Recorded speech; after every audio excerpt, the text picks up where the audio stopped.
Okay, so this is the Freemason Holy Bible. This is the Master Reference Edition.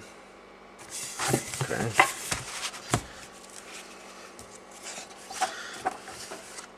Very neat artwork. This one seems to have not had an owner. I believe that this one was printed in the 60s. Yeah, here. It shows the copyright here. 1964, 1971, so this has to be 1964 edition, 1971 printing. So there's a lot more in here than just in the Bible. This is an artist's depiction of the building of Solomon's temple. This is King Solomon, this is King Hiram, and this is Hiram Abif.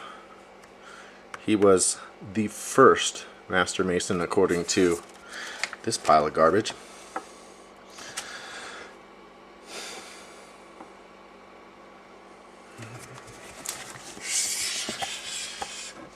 The building of Solomon's temple.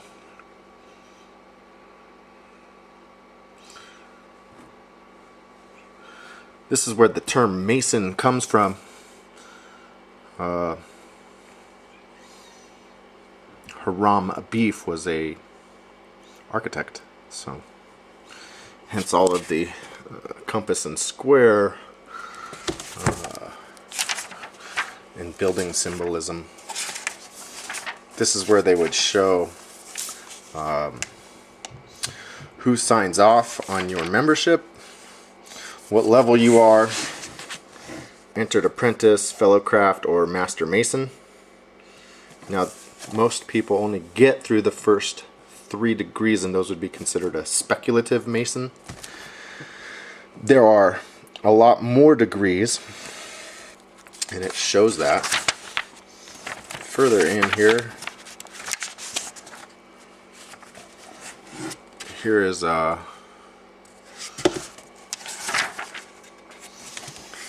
cryptic masonry, royal arch masonry, most excellent master degree, past master.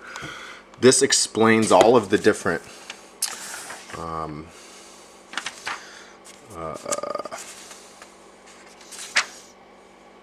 associated lodges, the order of the Knights Templar, and it explains about them. I'm not going to go into that. If you want to research it, you're more than welcome to. And then this shows the levels. Grand Pontiff is level 19. One that really strikes me as funny is here is number 10. It's the illustrious elect of the 15th degree. I still haven't figured out why it's called the 15th degree when it's only the 10th degree.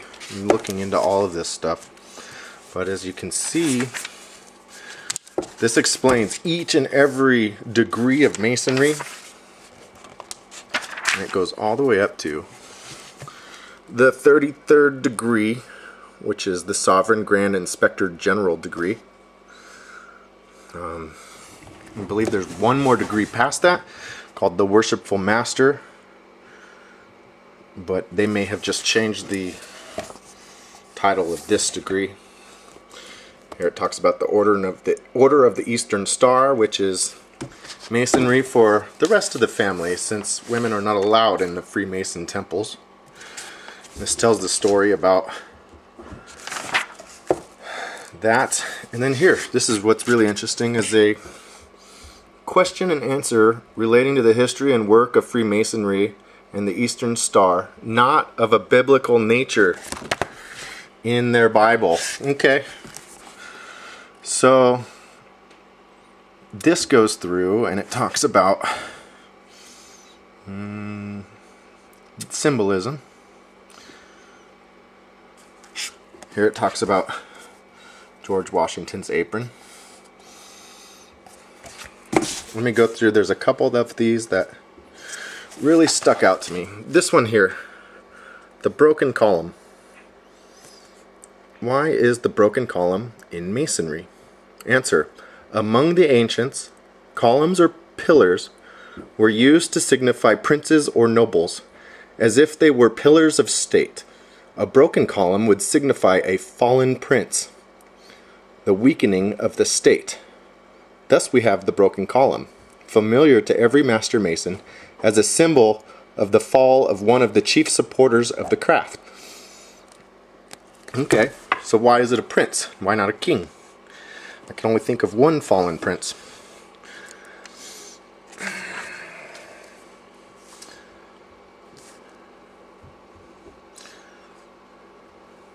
There's some other very, very neat stuff in here. The blazing star. A lot of this is information you can find online if you know what to look up. Here, this one's very interesting. Esoteric Masonry. What is it meant by esoteric Masonry? Answer: the secret portion of Masonry which is hidden in emblems, symbols, allegories, legends, and other forms of mystery, and are wholly apart from monitorial teachings. Okay, so you have to pay to rise up through these levels of Masonry. The 32 degrees of Masonry, you have to pay to rise up through these levels of Masonry. Similar to another church I know that is called Scientology. Very interesting. Esoteric Masonry is the search for light beyond that. And I don't want to go through the basics of Masonry. I just want to look at some of the very interesting things here.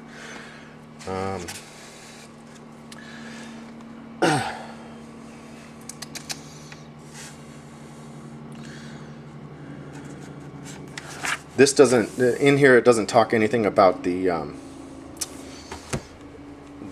obligations, which are better known as the blood oaths that these guys take.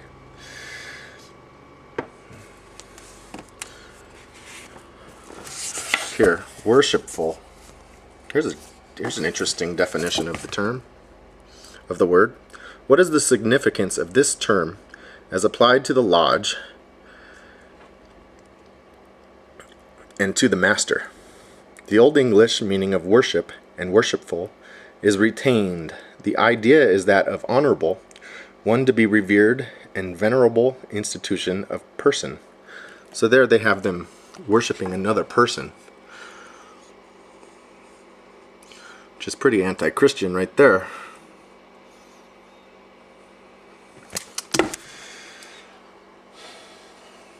Forgive me. Now here's questions and answers with pertinent information relating to biblical words. So here this is similar to a concordance, but there's actually a concordance in the back of this Bible. There's a dictionary and a concordance. This is helping you make the connection between the Bible and how they think you should understand it.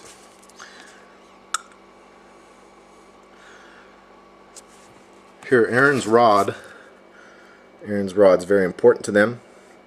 In what way does this rod appear in Masonry? The staff which Aaron carried as a token of his office miraculously blossomed as evidence of his divine choice as high priest. It was afterwards preserved in the ark. It doesn't explain much, but Aaron's rod was a metal rod with a diamond tip. And it says that in Jeremiah 8 verse, oh gosh, I can't remember off the top of my head, but the sins of man will be engraved on your heart with a staff of iron tipped with a diamond. And the Masons are obsessed with finding the ark. So were the Knights Templar. Now let me go up here to the burning bush. The burning bush really got me. The burning bush. Let me see if I can zoom in on this better here.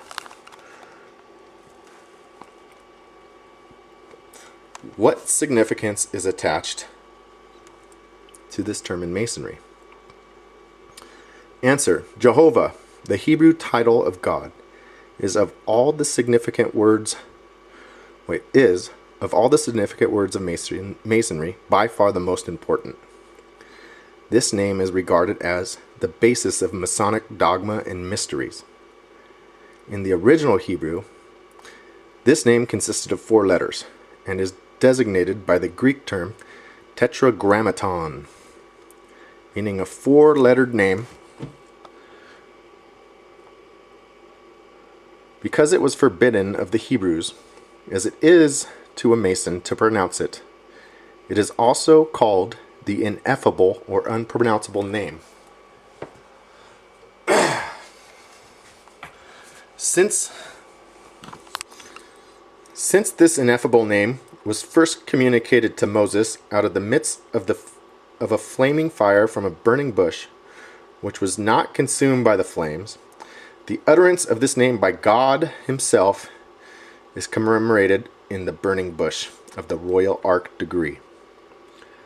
Recognizing the fact that in all the systems of antiquity fire is adopted as a symbol of deity, the fire of the burning bush is a symbol of divine light and truth. The God represented thereby is the one source of all Masonic light and truth, as represented more fully in the high degree of Masonry. Okay, now it is important to understand the burning bush, the ineffable name,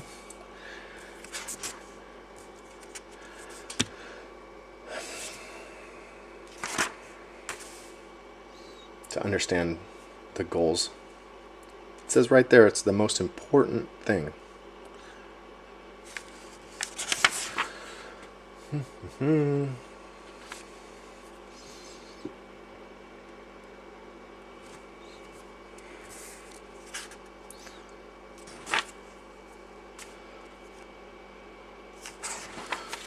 There's one more thing I wanted to show you here.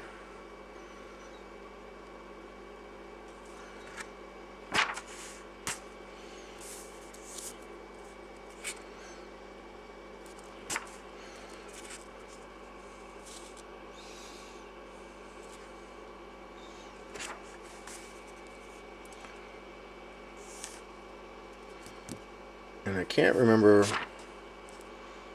where its definition was under.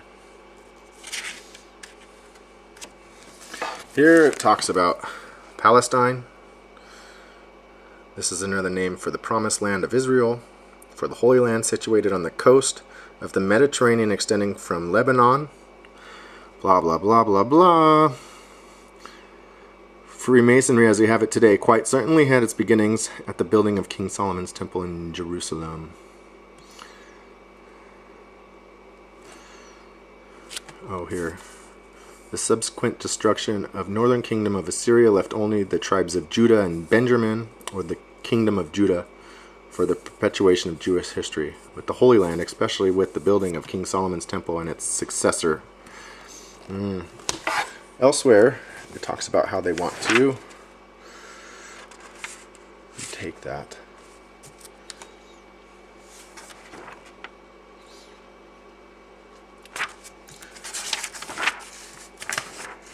Here.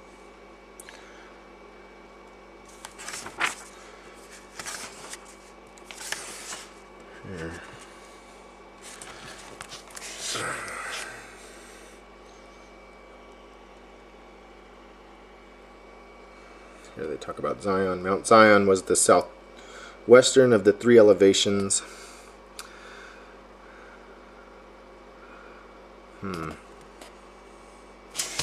Yeah, I lost that part. Talks about the growth of Freemasonry. Here's the Ark of the Covenant and the Tabernacle. They want both of these because they have what they believe to be very holy symbols inside of them. Talks about the construction of the temple. And then here, after all of this, they get to the Bible, and it explains how to read the Bible before you get into it. What happened to the 12 apostles. And then here's the Bible. Genesis, finally there. And then this is, as far as I can tell, I've used it to reference other Bible verses. It seems to be a standard Bible.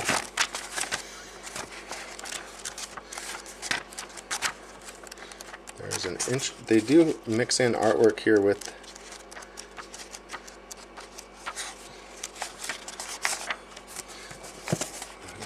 here.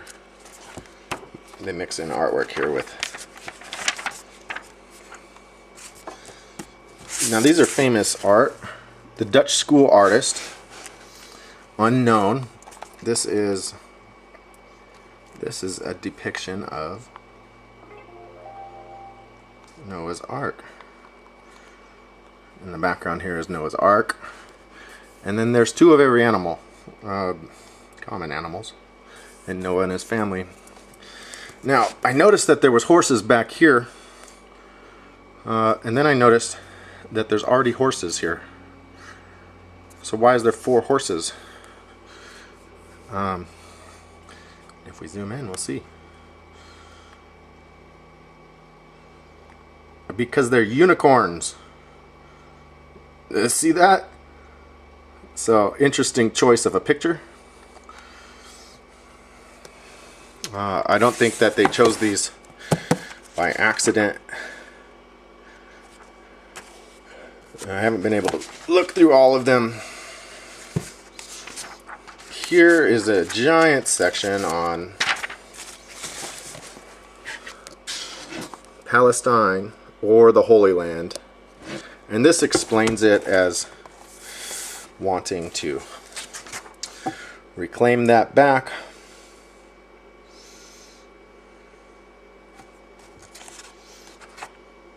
Guide to the laws of the Bible. Now here's an alphabetical digest. Oh, there. Alphabetical digest of the Bible. It's pictorial, which is pretty nice.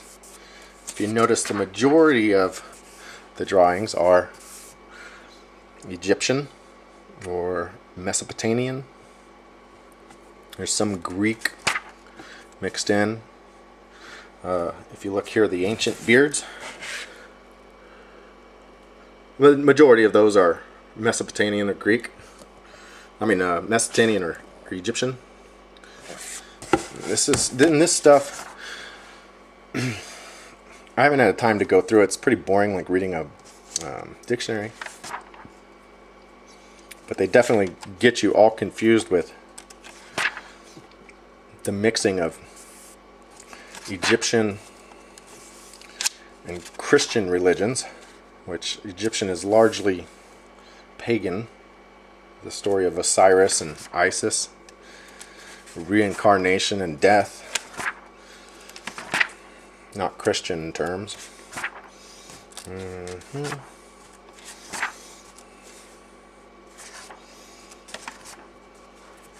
Anyways, so you go through all that, and then they have a concordance. So if you wanted to look up a specific topic, you could do that.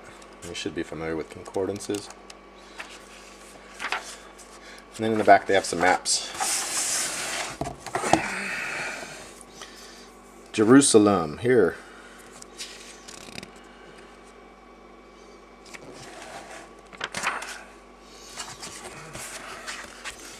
Palestine. You should know all about Palestine now. This is Palestine in the time of Christ. Samaria, Galilee. There's Canaan, which is also Palestine, Israel. All the same stuff. Anyways, here. I remembered what I wanted to show you. The Book of Law. Here. It shows the Book of Law. What is the significance of this term and its special use in Masonry? This is another name for the Holy Bible, which means go look at the definition of Holy Bible. The title applies especially to the Old Testament and more particularly to the 5 books of Moses, also known in the Jewish religion as the Torah. The Book of the Law is an important symbol of the royal art degree, concerning especially the tradition that this book was lost during the Babylonian captivity and that it was among the treasures discovered during the building of this second temple. According to Masonic teachings, the Book of the Law is revealed Word of God, and if lost, we are left in darkness. It must be recovered as a precedent to our learning what is truth. Okay, so I'll give you a quick synopsis of the deception of Masonry. They tell you that you are looking for the light, and the light is alluded to be God, here with the G in between, the compass and square. Through the initiation rituals, they have you, usually these are Christians in America that I know of that are signing up to be Freemasons, speculative Masons, going up to the 3rd degree.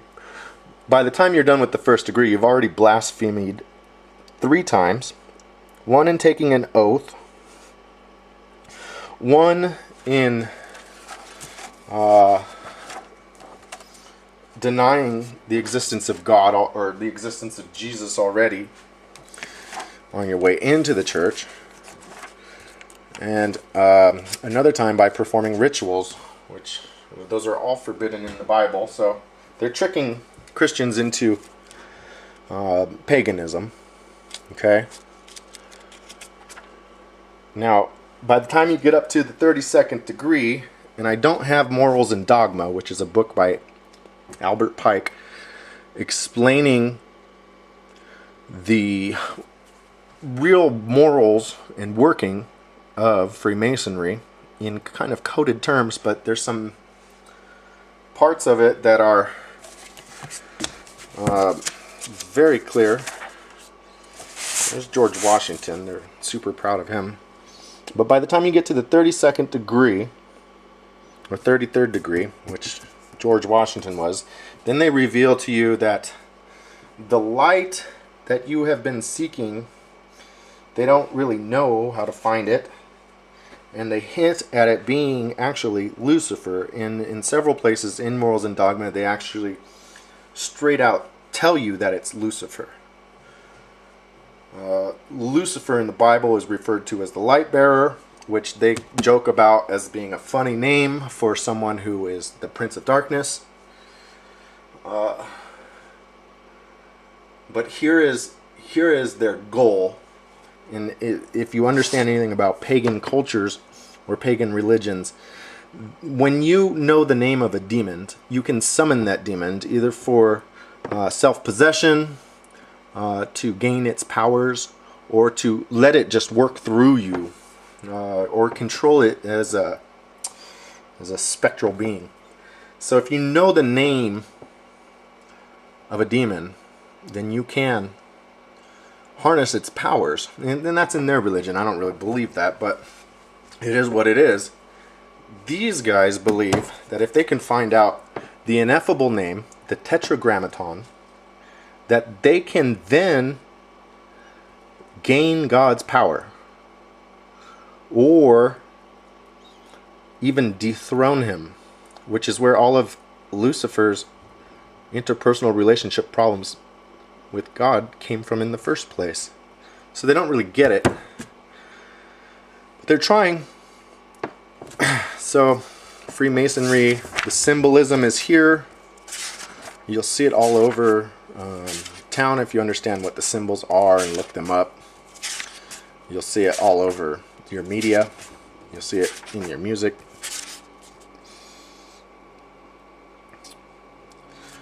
It's pretty crazy.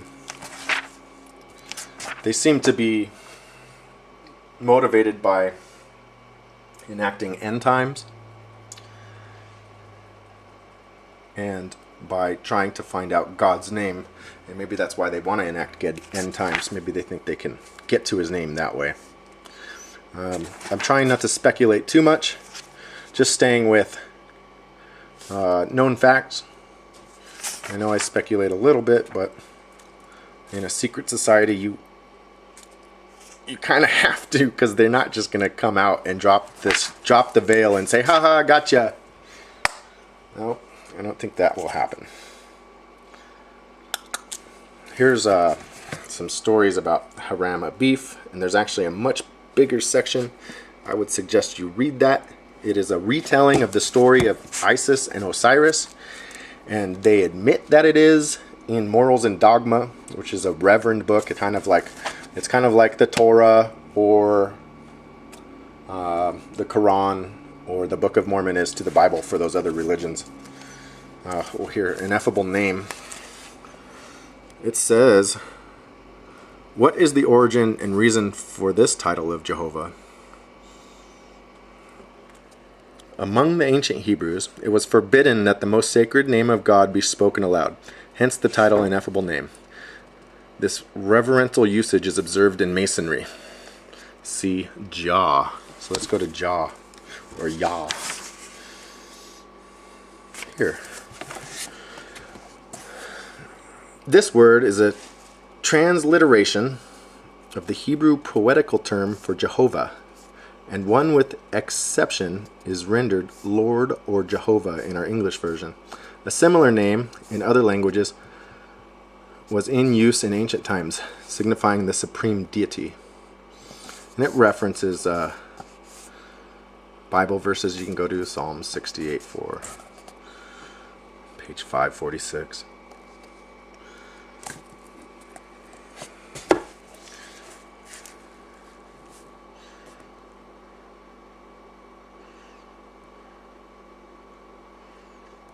Here it talks about New Jerusalem. What interest does this Jewish capital hold among Masons? The capital city of ancient Israel and later of Judah, or Judea, is memorable in Masonic history as the site of Solomon's temple and of its successor, Zerubbabel temple. Horrible that pronunciation there.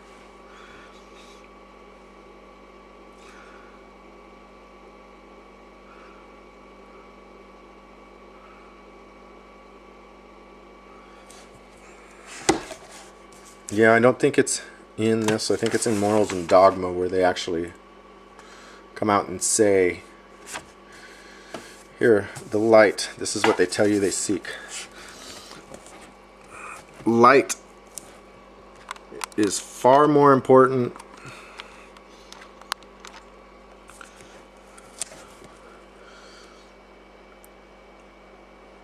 to recondite term in Freemasonry that is understood even by members of the fraternity. It is the first of the symbols presented to the initiate and continues to be presented to him in various modifications throughout all his future progress in his Masonic career. It represents, as is generally supported, knowledge, truth, or wisdom, but it contains within itself a far more obtrusive allusion to the very essence of speculative Masonry, and embraces within it capacious signification all the other symbols of the order. Freemasons are emphatically called the Sons of Light, because they are or should be in possession of the true meaning of the symbol, while the profane or uninitiated are by a party of expression said to be in darkness. In all ancient systems of religion and in all ancient mysteries, the reverence for light as an emblematic representation of the eternal principle of good is predominant. This was true in Hebrewism and Judaism, and is true in Christianity. It is true throughout the ritual of Freemasonry, and in a most predominant sense, the greater light of Freemasonry is the Word of God. Masons are pledged to seek from this source of true light and from the tenets of the order an ever-increasing advancement in light. The original source of all true Masonic light is God. Only as men walk in his light can they avoid darkness. Only as men derive light from him may they be said to be indeed the sons of light. Now, if you listen to that carefully, it says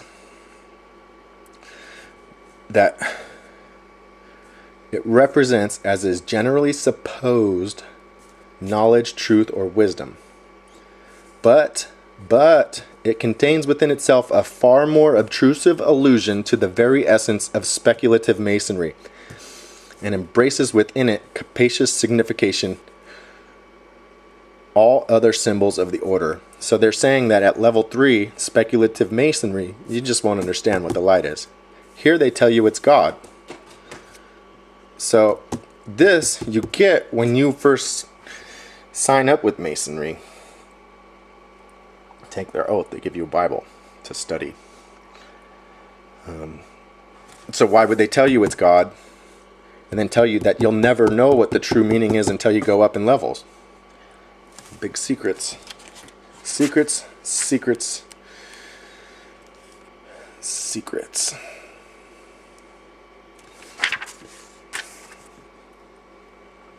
Here they talk about the oath. They don't say anything about the rituals or the punishment for breaking the oath. Of course not. It's a secret society. They're not going to put it in their Bible. Here's the obligation, which is what they actually consider the true oath. They call it an obligation.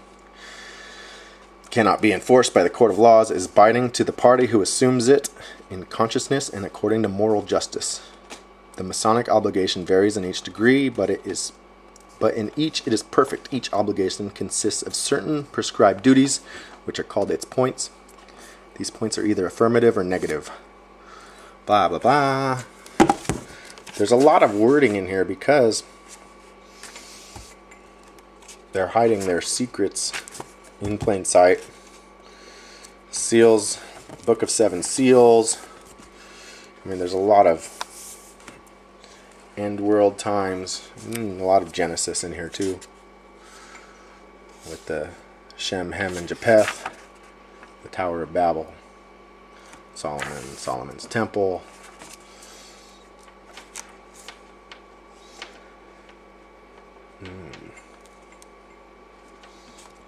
Ooh, Eavesdropper. Eavesdropper was a good one.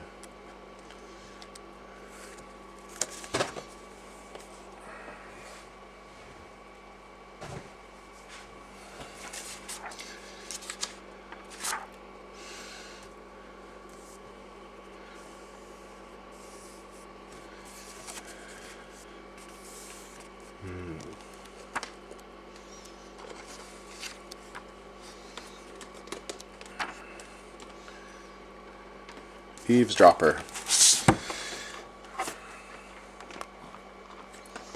What is the significance of this term? This name was given to a Cowan, a person who sought to listen in on secrets to which he was not entitled. Because of an early form of punishment, a detected Cowan was forced to stand beneath the eaves of a house during a downpour of rain until he was soaked almost to the drowning point. And then here, the term Cowan. This is strictly a Masonic term. It means an intruder and is especially used of an eavesdropper. He is a person who seeks the secrets and benefits of Freemasonry in a clandestine manner, and when apprehended should be severely punished. Okay? So why would a church or religion that claims to be Christian want to keep their secrets so bad? Also, they accept any religion. They explain anti-Masonry here, which I suppose I'm doing right now. Look up anti-Masonry. It was actually a political party. Some of our presidents were anti-Masons, as well as some of our presidents were Masons. more presidents Masons than not Masons. Anyways, more to come when I get Morals and Dogma. Thanks a lot.